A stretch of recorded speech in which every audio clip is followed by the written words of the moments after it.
Biggest things that I really like to preach to athletes is you have to think differently. You have to think differently than everybody else because everybody's thinking, I don't want to fail. I don't want to lose.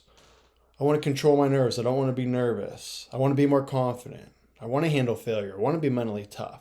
But it's the things on the other end of that that we're forgetting about, that we lose perspective as to why it is we're feeling nervous, afraid to handle failure, afraid to lose, all of those things. It kind of works. You guys sometimes Uh-huh. start at the end and work backward. And trust me, I didn't have any of that figured out when I was your age. I figured it out after the fact, looking back. It's a lot easier to analyze a movie once you've seen the whole thing. When you're in the middle of watching a Yeah. movie and you see everything happen from one event to the next to the next, you're in a totally different state of mind compared to Yeah, once you've for seen sure. the whole picture play through, you've seen the whole film play through, and then you look back at it, and then you can analyze objectively what actually happened and what that actually meant.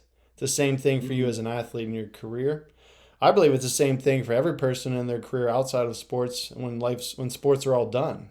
And so like the that's probably the biggest thing that I had learned after being done with playing sports. Changing your perspective to the right one is one of the most valuable things you can do and apply for your life. Like having the right perspective. And when I say, I understand everyone's going to have different opinions on things. I'm not really referring to an opinion. I'm referring to like seeing the big picture. You know, Yeah.